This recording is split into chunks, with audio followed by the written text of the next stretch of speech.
without realizing actually that, listen, you might have the plans, you might have the agreement, but if the environment, the political environment changes, you got to be able to be flexible. You cannot be stuck on saying, no, but we've agreed on these principles. Yes, sure, it's true. You must stick to your principles, but you've got to also look at the lay of the rigidity versus flexibility argument. And I think there's lots of room to be flexible. And I think we have been where it was reasonable to be. And I always use the example of the city manager recruitment process, where we probably had the best candidate in the country, for Johannesburg, but there were... We've been insulted this week more than any other party. We have been called names. Our people has endured the worst insults. And now I know how women feel. Reached the threshold. You should know that we are below that threshold, so we need each other. We are not proxies to any other political party. We are here. We were entrusted by these same parties that have...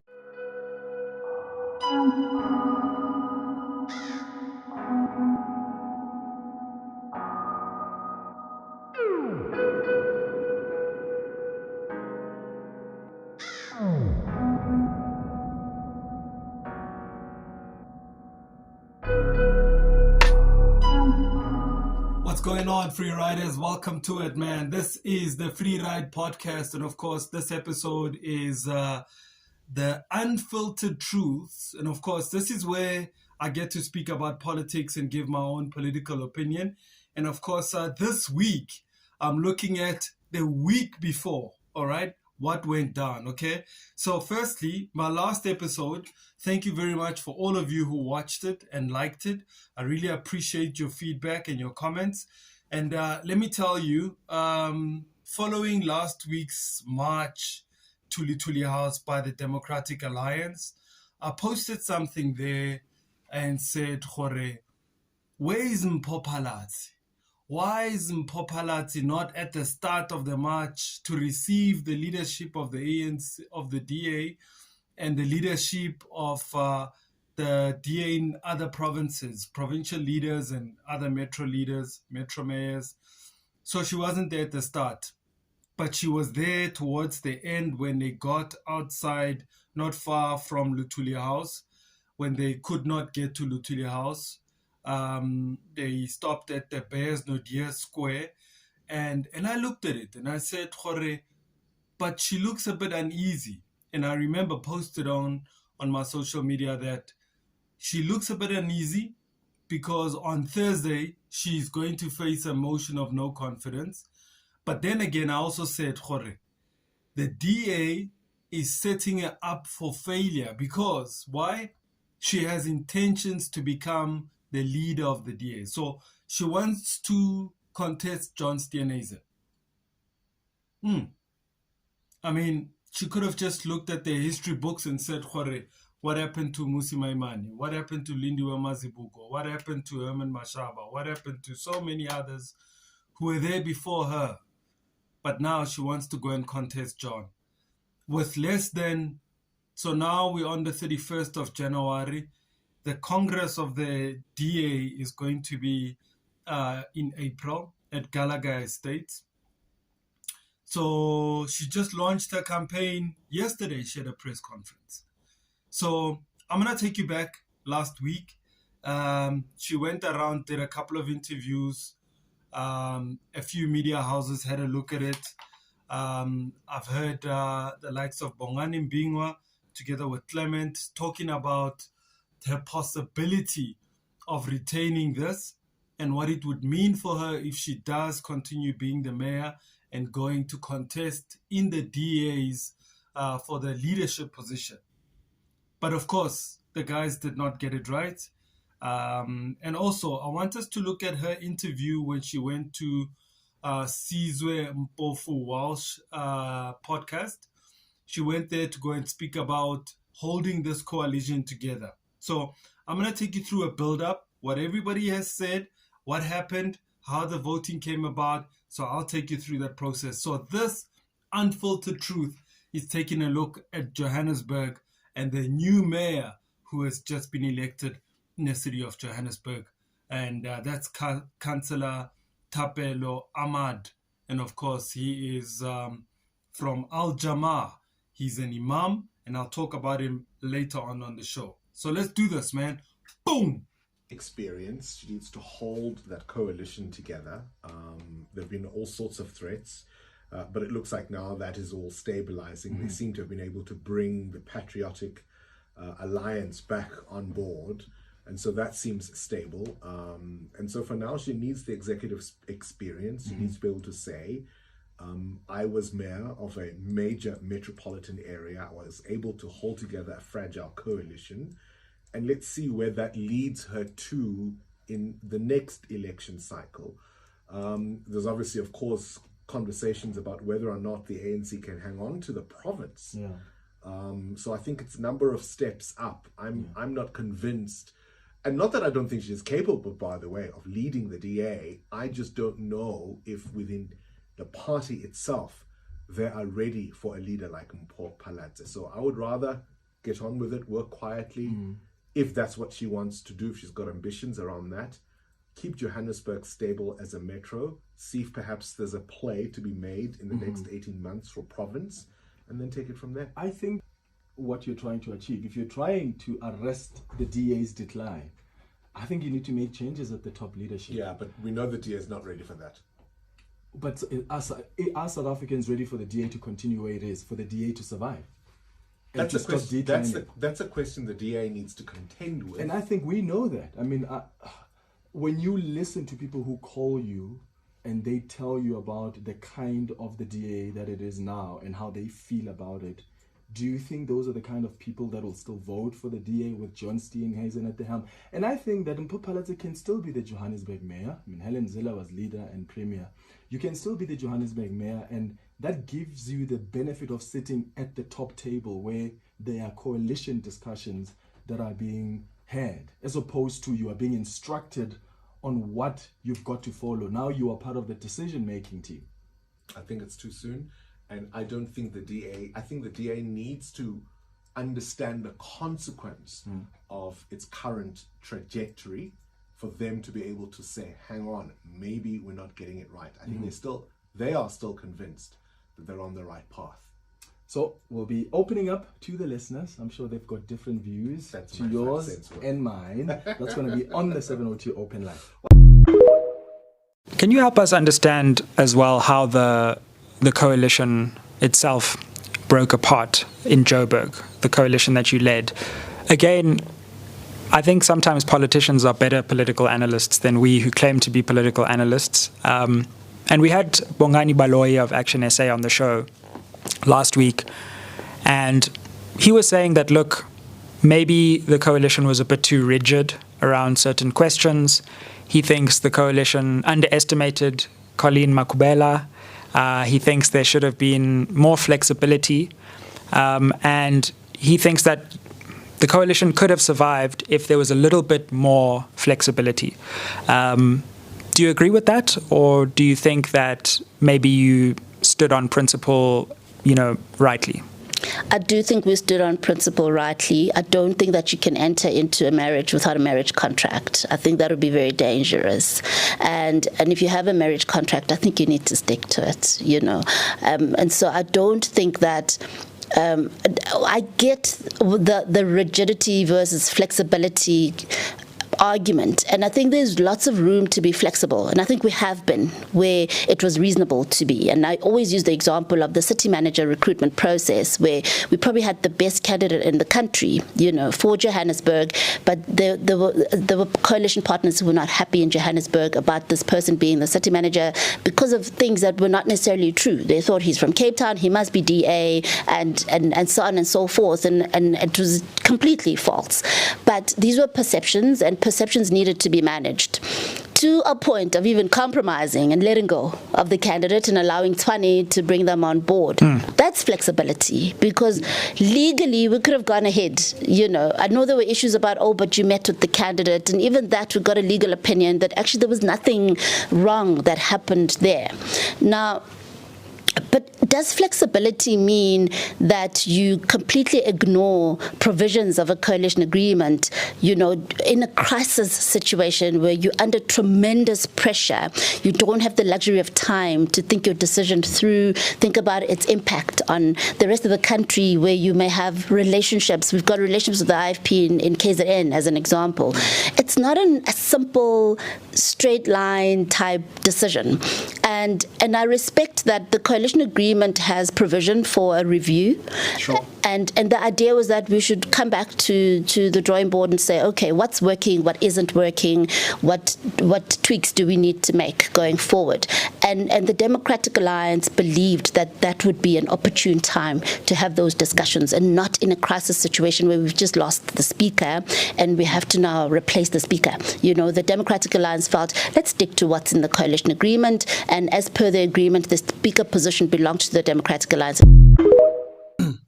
All right, so you saw for yourself, and of course, Mpho Phalatse right there on Sizwe Mpofu Wal's show, which is a podcast, and of course, talking about the challenges of actually holding this whole coalition together.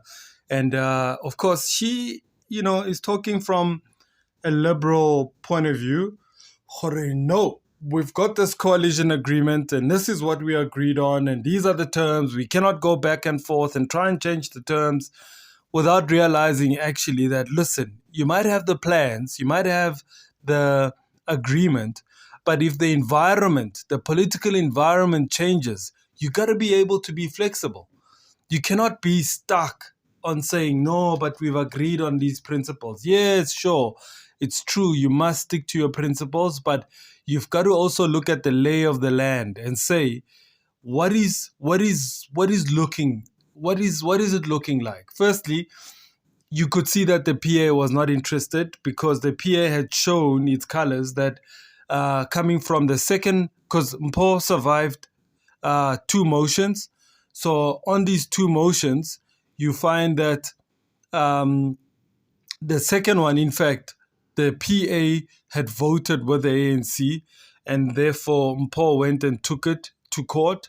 And of course, the DA had helped and took the whole matter to court, and the court ruled in their favor. So you could already see that the numbers and PA and its reliability, that you are not going to rely on them. They're already thinking of jumping ship, and they have already stated their reasons why they wanted to jump ship. And so you don't go back and negotiate differently. So secondly, and I think the fact that Mpho Phalatse has shown an interest in wanting to run against John, it made things a little bit more difficult for her, because here is a FedEx that is mostly white, and white male in particular, that was convinced that if they bow down to the demands of the PA, it would give her the strength. And if it gives her the strength to run the metro, at least for the next 2 months, it would give her a good light, because all eyes and all media is based in Johannesburg, is looking at what the city of Johannesburg is doing. And of course, it would mean that more publicity for Mpho. And if she goes with a good publicity going into the conference, she might possibly give John a run for their money. But I doubt that she's got a leg to stand on. John has already marshaled his campaign. You could see even the campaign that took place Kolituli House last weekend. Like I said, that it was not necessarily a campaign about electricity. That was just a cover-up. It was merely for John to cement his campaign and to roll it out. And of course, he did it successfully. With obviously those of us who were critical of the intentions of the march, we said what we needed to say. But you could tell, Jorge, this was a campaign that's already has gained its legs. So Mpho started launching a campaign only yesterday. So I don't know if she's got a good leg to stand on. So right now, what I want us to do is that I want to take you back to the day of the 26th on Thursday, when the DA lost the city of Johannesburg. And of course, the speaker, Colleen Makubele, announces Mpho Phalatse's results, announces the results of the Action SA Funzi, who was put up by Action SA, and also Thapelo Amad, who was a candidate for the minorities as well as the ANC. And let me tell you, man, so many people expected Dada Morero to actually take over as the mayor. And of course, on the eve of the elections, he came out and said, no, Mamela.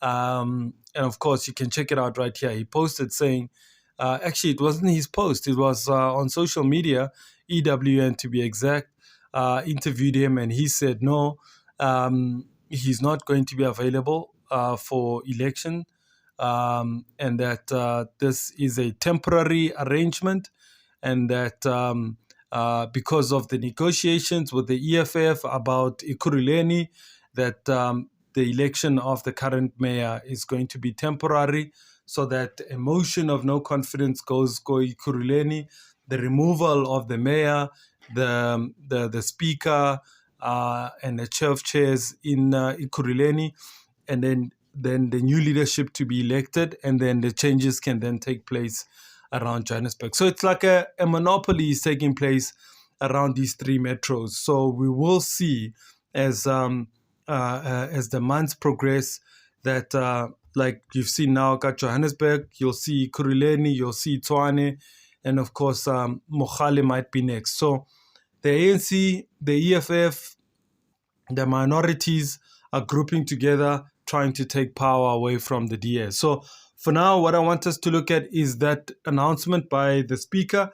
And of course, after that announcement, you'll see the press conference with a focus on what Gayton McKenzie had to say. Of course, the DA had a lot of negative stuff to say about Gayton and his party, the Patriotic Alliance. Now, this is the very same DA that used to praise the PA when the PA voted with the DA in November 2021. And of course, they celebrated and called them heroes that, listen, you guys have voted against the ANC. You are now in coalition with us. We'll make you the MMC of health. We'll make you the MMC of economic development. And, and now all of a sudden that the Patriotic Alliance decided to side with the minority parties and the ANC, the DA started calling them names. So here it is, man. Take a listen. Boom. Councillor Louisa Phalatse, 81 votes. Councillor Funzela Ngobeni, 46 votes. Councillor Thapelo Amad, 138 votes. Therefore, Councillor Thapelo Amad is the duly elected mayor of the city of Johannesburg municipality. Thank you, councillors.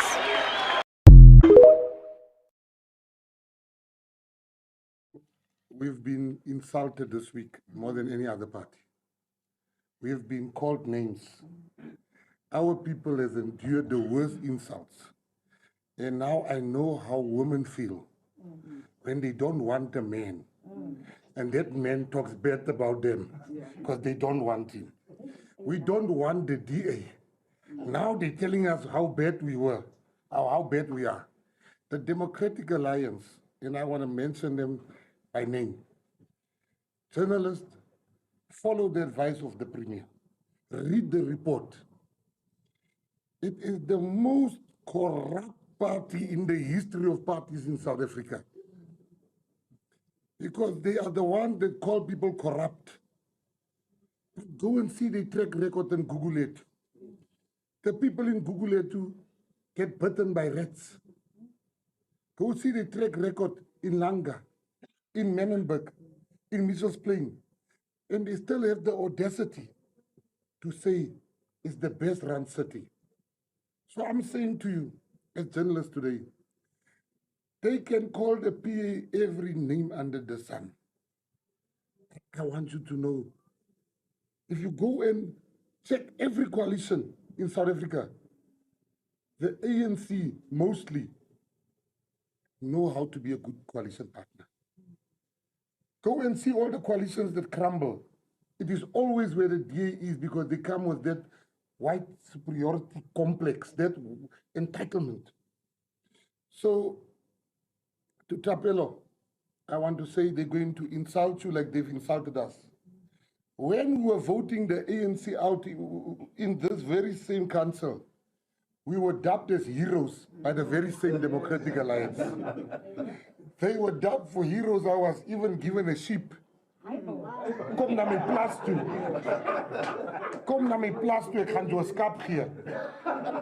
Now I must drive 200 kilometers to go and get a sheep with those high petrol prices. So I just want to say, Premier, thank you for the way you and the PS and the regional leadership of the ANC has approached this negotiations. You have approached it with a spirit of we are together, not an older brother. Because there's no big party that needs a coalition partner. I just want to repeat that. There's no big party. Big parties don't need coalition partners. Big parties don't need coalition partners. Now the DA say they are big party. So why did they come to our houses at midnight last night if they don't need coalition partners? And I want the media also to know that they had their IDs yesterday. But they were just wanting to talk to the PA one more last time. Because when you come to my house, you can't come in there without the ID in where I stay. So they must have had their IDs with them. The Thapelo, if I conclude, not as the president of the PA, but as the current best mayor in South Africa, I want to advise you that what I've learned in the short space that I've been a mayor, put deadlines to your promises. Yes. Nothing inspire, motivate, push like putting a deadline. It's easy to make promises. But when I came in, I said, I'm going to eradicate the bucket system in 100 days. Yeah, by the 72nd day, I couldn't sleep. I felt like waking up 12 o'clock to go and fix that task. So my advice to you in conclusion is, you are leading us. And people have nearly lost hope in coalitions. This coalition can restore that hope in the people. And to all our people, I want to say thank you for enduring the insults. Thank you. Right, so you heard it for yourself, Gaten McKenzie there. Quite a bit of a lengthy speech at the press conference that was meant for the mayor of Johannesburg. But of course, journalists will ask any questions. And of course, I guess that's why he had such a long monologue at a press briefing. But you heard what he had to say. Of course, let's take a listen to this time around. What I want us to do is that I want us to listen to what the public had to say. So there's a guy by the name of Big Mouth. He has a big mouth. He has a lot to say. He has a lot on his mind. And of course, I've seen a couple of tweets and a lot of posts, people saying all sorts of negative stuff. And of course, I mean, they're entitled to what they have to say. And of course, some saying that because this is a 73 billion rand budget city, all eyes and all ears and all hands on trying to get your hands in a cookie jar. So some are saying that those who are vultures are just standing by looking at this budget and saying, "Re tlo ja ko kae? Where are we going to eat?" And of course, they're hoping that they're going to eat through the new mayor. I don't know how true that is.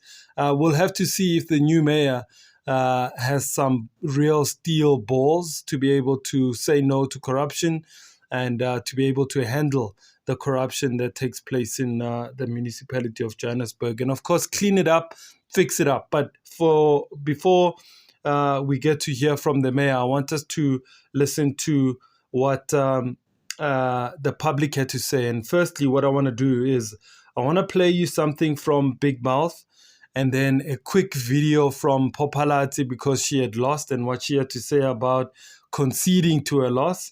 And of course, if you don't know much about the city of Johannesburg, I've got a perfect clip that I want you to listen to. It's from my boy Mustafa, who is a brilliant TikToker. And this is what he had to say about the state of the city in a very, very short video. He's brilliant. Take a listen to this. Boom. Thobela. A lot of Mpho Phalatse is no longer the executive mayor of the city of Johannesburg. The vultures have descended. The vultures have descended. They are busy devouring the city of Johannesburg.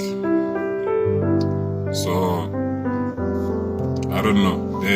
Others say maybe she was pushed because she wants to contest Steenhuisen as the leader of the DA, so they had to push her under the bus as quick as possible. We don't know. Maybe it's true. Maybe she's following other leaders like Mashaba, Musimaimani, Mazibuko, if you still, and many other. Motion, this time this one has succeeded. How are you feeling? I'm overwhelmed. I feel sad for our residents. I feel sad for the city. So here's something interesting. On Thursday, the 26th of May, DA Mayor Mpho Phalatse allegedly received an unmarked gift. It was a bag. It was accompanied with a note that said, "It's time to pack your bags." Politicians can really be creative when they don't have to solve real problems, ne? Anyways, the very next day, South Africa's version of the municipal Game of Thrones took a crazy turn. Mpho Phalatse was voted out as mayor, and 41-year-old Thapelo Amad, whose party holds just 3 seats in the Joburg Council, was duly elected as the next executive mayor of Johannesburg. Since 2019, South Africa's richest metro has had 7 different mayors. Make it make sense. No matter how you look at it, that's terrible for stability and governance. At the heart of this political instability is the political tussle by South Africa's many parties, to rule over this municipal iron throne and its 6 million residents, but most importantly, its 77.3 billion rand a year budget. The Johannesburg Metro is very important. The city's contribution is 40% to the province and almost 16% to the national economy. Multi-party coalition politics have proven to be highly fractured and inefficient in the city of Joburg,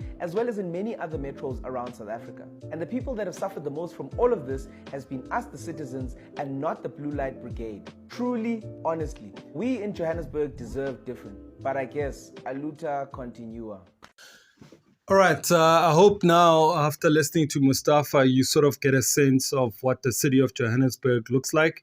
And of course, I'm hoping that in the next couple of weeks, I'll be focusing as the Free Ride podcast, and in particular this show, The Unfiltered Truths, to be able to be a show that actually engages politics, politicians, because let me tell you, man, whether we like it or not, the issue of politics is with us. We're in the mess that we're in because of the politics, and all eyes are going to be on the city of Johannesburg, what's happening in Gauteng, the campaigns, the election campaigns that are going to take place this year, and of course, the elections that's going to happen next year, and all the new players that are coming into the game of politics. And of course, we've seen Rob Hertzhoff, also just a businessman, a billionaire who's now joining the politics. He's coming in, he's funding the DA, he's funding Action SA, and maybe I don't know if he's funding the EFF, but he is one man who everybody has been talking about for the last week or two, because he joined the DA at a march, and of course he had a lot of unpalatable things to say about the ANC. So let's take a look at what social media had to say. And of course, there's a tweet that actually stood out for me. It's actually from Yanga Tamela. It's not a tweet, it's a Facebook post. Take a look at it. It says, that he says that I used to laugh at this billboard whenever I used to drive past with my partner, wife. Have a look at it, and then of course check a few comments that came from there, and of course people laughing. And of course I also posted it saying that I remember seeing this billboard of the mayor current mayor.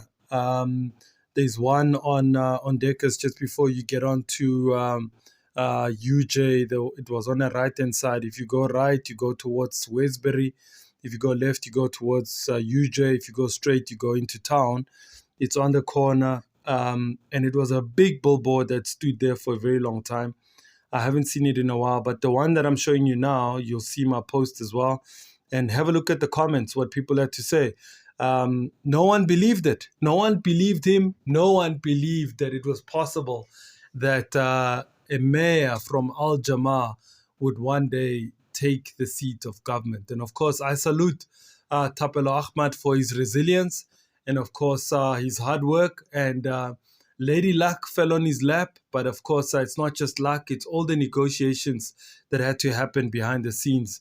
He's made history as being the first Muslim mayor to actually to run for office, to be the mayor of a city like the city of Johannesburg. And of course, we'll be seeing and hearing a whole lot of different things that's going to come from the mayor's office, and of course religiously, and we'll see a lot of Muslim people also now coming to council meetings. I saw his swearing in when it took place. I think it was on Saturday, and you could see all sorts of Muslim community coming out to be supportive. And of course, it's a good thing for Joburg, and of course, but also not such a great thing for us voters, because he now becomes the 7th mayor in the period of 5 years. And of course, since 2016, we've had mayor,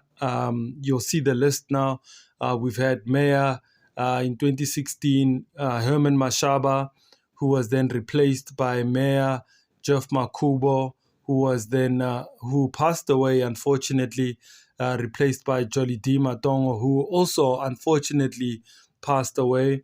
And then came Mpho Moerane, who also unfortunately passed away. But of course, he passed away when he was not a mayor. But then came Mpho Phalatse. Mpho Phalatse became the mayor, and then there was that's when Mpho Moerane passed away. And of course, may their souls rest in peace. And then Mpho Phalatse got a vote of no confidence. Dara Morero was elected mayor of Johannesburg, and then comes Thapelo Amad. And if Thapelo Amad, if the negotiations with the EFF goes the way of in favor of the ANC, what will happen is that he might just be a temporary mayor, maybe for the next 2-3 months. We'll see Dara Morero returning as mayor. It will make him the 8th mayor of the city of Johannesburg since 2016. So quite scary if you think about it, the instability of the city. So when the mayor changes, the city manager changes, the CFO changes, the executive directors below the city manager, those who report directly to the city managers who are responsible for departments, are going to change because political parties want to bring their own people. And of course, we are going to see the boards of all these entities like Joburg Water, City Power, Pick It Up, and MTC, JPC, all these boards are going to see a complete revamp of board members who are in line with the parties that are in charge. And of course, we saw the DA also changing the boards as soon as they took power. So it's going to happen again. So it brings a lot of instability. And this is where, at times, corruption tends to thrive when all these changes happen, because the new people don't know what the previous people did. And sometimes they shred information, and information is not passed on. Programs don't continue. Like we've seen before the mayor left, she and the MMC, Michael Son, had a plan to reduce the city from the stages of load shedding, making sure that the city is only in between stages 2 and stage 3, so that we don't get affected as much. So we don't know if these plans are going to succeed. That plan needed 400 million, but yet on the other hand, we know that there was a loan, a DBS loan that was, Mpho Phalatse and the DA were trying to get council to pass and approve because the city's finances are in trouble. And of course, they need money to pay suppliers, to pay salaries, and of course, to keep the lights on and to pay rent where the city is renting facilities. And of course, so we don't quite understand whether the issues of financial instability in the city are true or not, because the DA tends to hide these things behind the scenes. All right. So at this point, I think what I want us to do is that we go and check out the man of the moment, Thapelo Amad, Councillor Thapelo Amad, who is the new executive mayor of the city of Johannesburg, at a press briefing. He did a press briefing, and there's an interview that I thought was quite nice that I want you to see, that he did with one of the media houses, a Muslim radio station and Radio Islam. He did a very nice interview there. I want you to check it out. And of course, we'll come back and wrap up our conversation. Let's do that. Boom! As you would know, that there's already plans in place in the city of Johannesburg. We'll then embark and inherit those plans. And if they are feasible, we'll then implement. So the previous government failed, and we'll take the team, sit down, look into those plans. If they are feasible enough for us to implement, we'll definitely do the implementation. And as for the proxy, I don't know whose proxy precisely, because parties got together, and you know that processes were undertaken, and there was constant communication, negotiations. And as coalition partners, because none of the parties has reached the threshold, you should know that we are below that threshold, so we need each other. We are not proxies to any other political party. We are here. We were entrusted by these same parties that have voted us in as the mayor, representing the communities, because each and every councillor here is representing, it's a proportional representation of the communities. And maybe if we are proxies of the communities, because not every community member will be here and participate in legislating the laws, but we are mandated by them, and we are here to deliver those services. By law enforcement, we'll look into intergovernmental relations first, to enhance the model that we need to curb the crime that you were alluding to. And then also the Premier is here right next to me, and with the leadership of the coalition partners also, we work as a team. And then we need to also deploy technologies. I know the Premier is very passionate on his campaign to curb, so I don't have to duplicate what the Premier is already doing. We need to take the model, replicate it into the JMPD, the enforcement team, and then we implement as the city of Johannesburg, because we are the implementers in all the three spheres of government. And then as for the DBSA loan, the DBSA loan, Bali, you should know that the mayor herself, the previous mayor, said there isn't any crisis in terms of the financial state of the city of Johannesburg. And we took that position to see who's lying to the masses, because as opposition, we had to take that particular position to say we can't allow the masses to be lied to. And then by virtue of that, we decided to withdraw our participation, because over and above that, we were never consulted as political parties in council to stabilize the financial status of the city. And then MMCs, the political parties are here, stakeholders, some of us are not here. We will convene, and then we'll provide a strategic way forward in terms of MMCs and the allocation of that executive. And then I think the rest belongs to the. Thank you so much. Mr. Leswiti Jones, you say Thapelo was not voted by people of Soweto to be the mayor. Was Mpho Phalatse voted by people of Soweto? Or people of Johannesburg? No one was voted. People vote for political parties. Mpho Phalatse was never voted to be the executive mayor. But you're conducting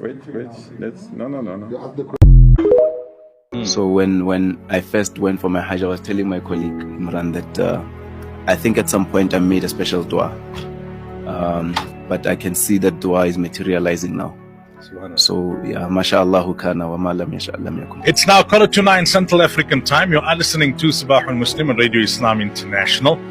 We are broadcasting to you live on Radio Islam, and Radio Al-Ansar is carrying this broadcast out in Durban and Pietermaritzburg as well. So you may have heard already that there was a motion of no confidence against the DA's Mayor Mpho Phalatse in the Joburg Council yesterday. So today, in about an hour's time, Council sits to vote in a new mayor. And it looks like the various parties that came together to vote out Mpho Phalatse have decided on a name. And that is the name of Maulana Abu Bakr Thapelo Amad of the Al Jama'ah Party. Councillor Imran Musa has been kind enough to arrange for us to speak to Maulana Abu Bakr in Radio Islam International Studios this Friday morning. Maulana, Assalamu alaikum wa rahmatullahi wa barakatuh and welcome. Wa alaikum assalam wa rahmatullahi wa barakatuh, Maulana. Thank you, and I'm humbled to be here. I would like to thank Allah subhanahu wa ta'ala. It shouldn't have been possible without the will of Allah. I have a little bit of a flashback and I'm quite emotional. So when I first went for my Hajj, I was telling my colleague Imran that I think at some point I made a special dua. But I can see that dua is materializing now. So yeah, mashallah kana wa ma lam yasha lam yakun. Absolutely. How did this all come to play? I mean, many are surprised, right? Al Jama'ah's got, I think, 3 seats in council. Usually it's the bigger parties that will take the top job, which is that of mayor. Here you've got, I think, the Cope councillor, where Cope's got 1 seat as the speaker. And now yourself, inshallah, to be voted in as mayor. What's happened behind the scenes? Our democracy is tested. In a coalition arrangement, you don't have a party that is bigger than the other, because none of us have reached that threshold to give us an outright government. So we are all below the threshold. So we are just a minority within the minority, and it is historical that all small parties are governing. We've given that to the speaker. We now Al Jama'ah is holding the fort. And you would know that the ANC also renews itself. Maybe they need to be allowed that space, because in our bloc, I believe that it is the bigger bloc with the support of the EA. All right, man. So you heard all those interviews. And of course, I'd like to take this moment and congratulate the mayor of Johannesburg, Thapelo Amad. And of course, I know Thapelo. I've spoken to him a couple of times, and when he was the MMC, and even before he was MMC. And yeah, man, a great guy, very humble guy, very chilled. And I wish him all the best. And I hope that he's going to be able to stand and be his own man and take over this role and be able to lead the city and be able to be decisive and make sure that he actually handles the problems that the city is facing. We've got the highest unemployment rate in the city of Johannesburg, with young people. Close to 70% of young people in the city are unemployed. If you go to Kasi, you'll see and find young people sitting Kodikoneng, not doing anything much. And of course, you'll find a lot of unemployed graduates who are loitering around. And of course, issues of unemployment among young people might be something that he needs to have a look at. And of course, we've got major problems of electricity. So, with an entity like City Power, we need to make sure that the issues of energy and energy mix, the city needs to be quite resourceful. And of course, it needs to find ways to deal and minimize the impact on its businesses that Eskom and load shedding is having on small businesses in Joburg. So he's got a lot of hands full there. And of course, the issue of crime. Crime is a major problem. I mean, I don't know how many times I've been a victim of crime as well. And of course, I haven't reported this, to the police at times. And of course, have no confidence in the police, small break-ins and all that stuff, threats and whatever. I think, the issue of crime is really a big problem that the new mayor might need to do. So he needs to find a way of using the JMPD to work with SAPS to reduce the level of crimes in his city. We've seen a lot of cable theft. We've seen a lot of gangsterism taking place in Eldos, a lot of killings that are taking place in Eldos, in Rivoli. There's too many guns in these hoods, man. And of course, we need to see Thapelo Amad, Councillor Thapelo Amad, the executive mayor, dealing with the issues of crime. And of course, another issue, I know he spoke about it, the issue of potholes, the issue of roads.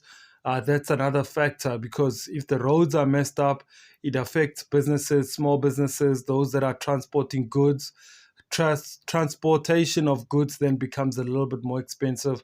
So, he needs to make sure that he fixes his roads. I would say that maybe the robots need these solar systems, but I can tell you for free.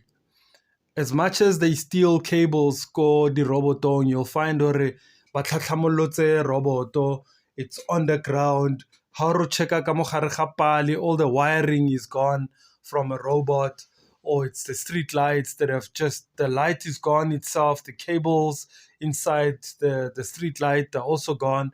So, if you have solars, guaranteed that those are also going to be stolen. So we need to see a little bit more visibility from JMPD to make sure, the ANC in the past had a Joburg 10 plus where they'd allocated 10 JMPD officials. There's 129 wards. So you have 10 JMPD officials and maybe 1 or 2 cars per ward, so that you've got more visibility.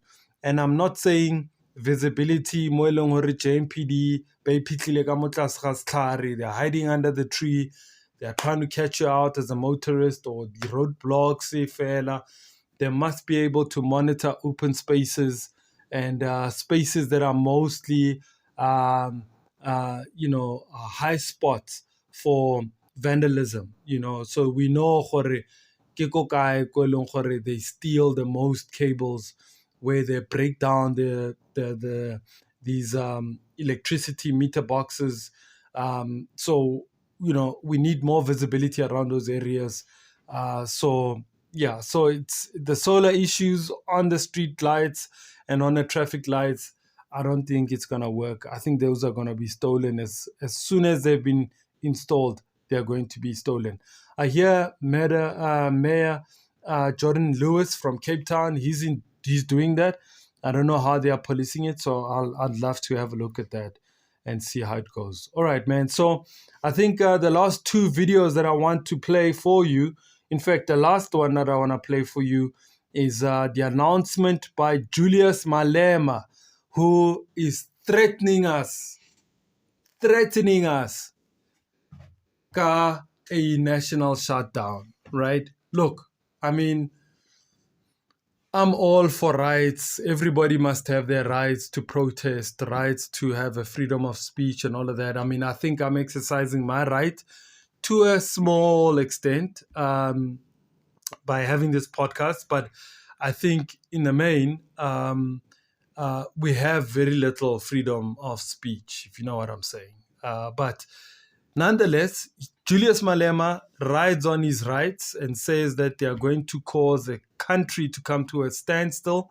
And of course, this is because they want Ramaphosa, President Ramaphosa, to go. So they are going to do what Save SA has done, but 10 times worse. He says it's going to be like a Mickey Mouse. So I want you to listen to that. And of course, he goes to town about it. But it's kind of worrying. So I got some messages from some white friends of mine yes, my white friends, and they are quite worried. They are like, CP, bro, my bro, what the is going on with Julius Malema, bro? So anyway, white people are nervous to the core. So he was quite concerned about this planned march. And my daughter, in fact, last night, she brought this up and says, Dad, what does this mean? Why do kids not have to go to school? What is it going to achieve? Why must nothing work on the day? All right. So what is it going to achieve? So let's say they're going to march. Will the ANC president step down? Will the ANC president step down? And also, I find this ironic, is that he dislikes the president, dislikes the ANC, but if you look at what's happening in the metros, he is coordinating discussions with the ANC and other parties to take over the city of Johannesburg, city of Ekurhuleni, and the city of Tshwane, and Mogale City might be next. And some municipalities, the discussions the IFP have broken down. So he's going to go back to the ANC and probably bring in the ANC through the back door into governing those municipalities, go KZN. So, which I find ironic. One end, he dislikes the ANC, says all sorts of shit about the ANC, says all sorts of crap about the ANC president. The 1 minute, he's in bed with the ANC. Listen, politics is not for the faint-hearted. There are no permanent friends and no permanent enemies in politics. We saw what he did with Jacob Zuma. One end, he would kill for Jacob Zuma. He told Thabo to Futek. He said all sorts of stuff about Thabo Mbeki. He apologized to Thabo Mbeki. He said he was misled. He went and, fought against Jacob Zuma while he was in power. He marched against Jacob Zuma. He saw and coordinated the downfall of Jacob Zuma. He took pride in that he'd removed Jacob Zuma. And Chigi, he's having tea with Jacob Zuma. Ko Nkandla. And my God, this man, Julius Malema, just phases me, man. He's just a chameleon of a politician, a mastermind of note. And had tea with Jacob Zuma. They had all these plans about how they are going to disrupt Cyril. One end was Jacob Zuma going to court. One end was for his sins, of course. And the one end was to taking Ramaphosa to court. One end was to disrupt the conference at ANC, which he kind of did, arriving late while Ramaphosa was speaking. He had all sorts of tricks, and they all failed. And needless to say, Ramaphosa is in for a second term, and so who knows what Jacob Zuma, what Julius Malema is going to be like after Ramaphosa maybe gets removed. So we'll see. So I want you to take a listen closely to what he has to say. And then, of course, after that, I'm going to say my last say about Mpho Phalatse. And let's do that. Boom! On the 20th of March, 2023, there will be a shutdown. And it is our right. We are talking about our rights. Don't ask us about other people's rights. Let them talk about their own rights. We are talking about ours now. We are responsible for our rights. And no one can stop us from exercising our rights. Go and ask them how they are going to exercise their rights under the circumstances. We are exercising our rights. There will be no school. There will be no university. There will be no factory. There will be no bus, no taxi, unless they are taking protesters to the picket lines. There will be no truck to Richards Bay. There will be no train to Richards Bay. There will be no big roads that will be operating on the 20th of March unless it's emergency services. And we are not threatened by any security because we do this peacefully. It's our right. And if they want to come and violate our rights, They will find us ready. No one is going to intimidate us. South Africa will come to a standstill. If Ramaphosa does not resign on the 20th of March, then what will happen will be announced on the 20th of March. But we never make pronouncement on the things that are not possible. Whether Ramaphosa likes it or not, he's a mess in this country. He's responsible for the crimes of Phala. And it's not me who's saying that. It's the former Chief Justice who says there is a prima facie evidence for Ramaphosa to answer on Phala.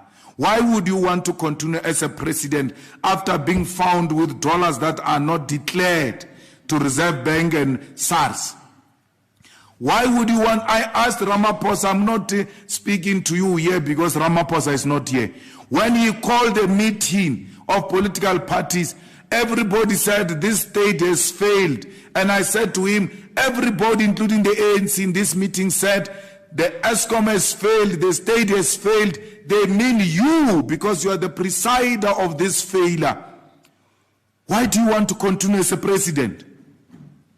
Everywhere else, if this EFF start declining and is dying, under my leadership, I have to resign and allow someone else with capacity to take over this organization. Ramaphosa, I said to him, even if you have not done anything wrong in your mind, but evidence is all there that you have not done anything right. There's nothing that he has ever done since he took over that he has done right. So the regions of the EFF, the provinces of the EFF, commissars of the EFF must go to the pastors, must go to traditional leaders, must go to taxi associations, must go to the shop owners and all progressive South Africans to come and join. The mother of all shutdowns. The July 2021 is 2020 of Zuma. Huh? The unrest of Zuma is going to look like a Mickey Mouse. Musina, there will be nothing that is moving.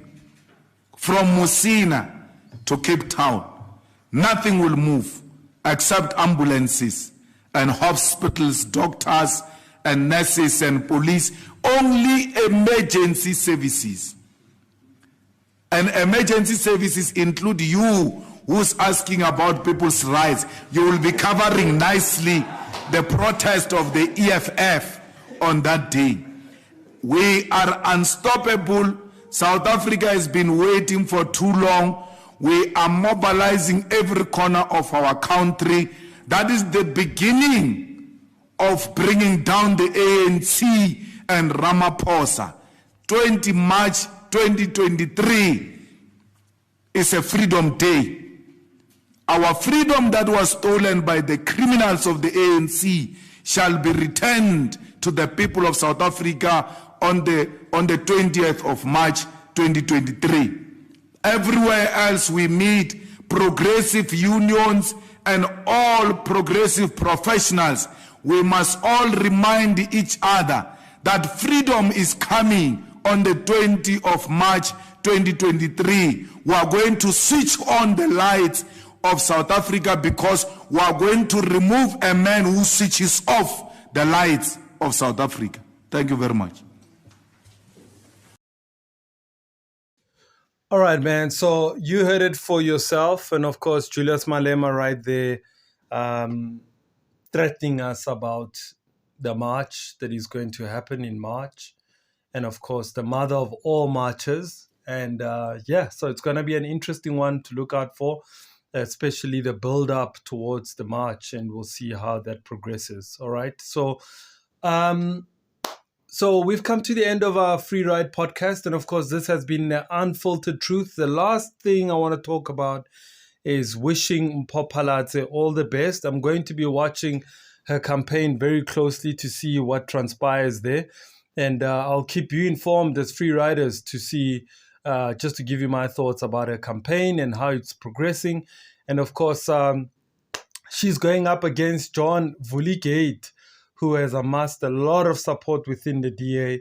He's a white man who represents white interest and, of course, white male dominance, and with sprinkles of black people that support John Steenhuisen. Of course, we'll see how that's going to go down. But have a look at what people have to say. And of course, I'm going to show you a couple of these, people saying that Mpho Phalatse is applying. Okay, I said it also, that, look, she is looking to go to Harvard. She wants to go too soon to Harvard.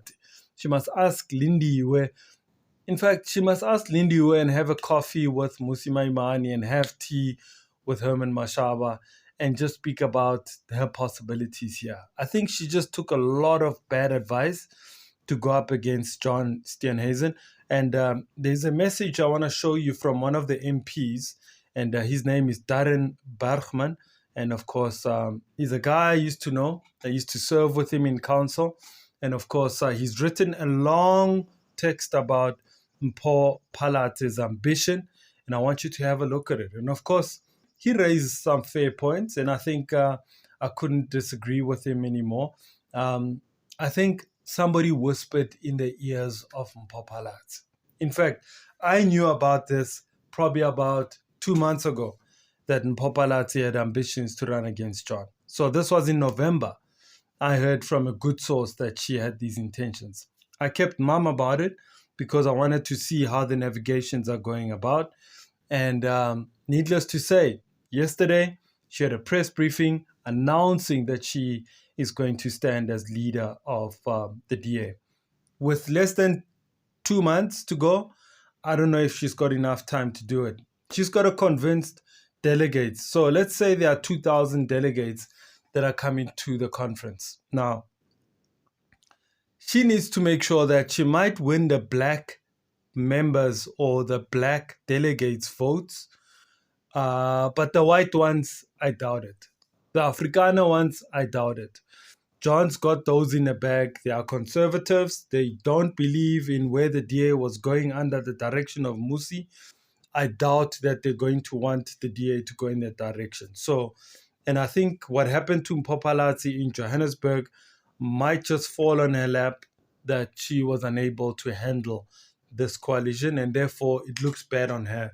So, and of course, there might be some negative things that might come out.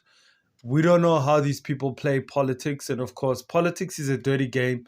You might just see some negative campaigning, rubbishing Mpho in her campaign coming out. And of course, you'll also see people who, like Darren Bergman, who are, white male, who believe that John has been on the money in saying the things he was saying, in shouting at the ANC, in calling out the ANC, his leadership style, the male ego, I think, appeals to a lot of males. And of course, we'll see. I don't think they're ready for Mpho Phalatse. And of course, it might make it a little bit difficult for Mpho after she loses to face her caucus. So I'll show you, have a look at these posts right here, man. Of course, what people had to say about it. All right. So, all right, man. I think I've come to the end of the Free Ride podcast. And of course, this has been the unfiltered truths. And of course, there is no way that I was not going to talk about what happened in Johannesburg. And of course, it's not the full story, because I did not want to go into further details about other political parties and their viewpoints. For instance, I could have spoken about the AIC, the IFP, the ANC, and Action SA, but I didn't. I try to curb it and keep it as short as possible and try and package you a show that you can watch and enjoy, just to get a perspective as to what's happening in Joburg politics. All right? Listen, thank you very much for subscribing. Thank you very much for sharing, for liking, for, telling people about the Free Ride podcast. I truly appreciate it. I see the growth every week, and I really appreciate it, man. May God be with you in everything that you do. We out, man. We out. Boom!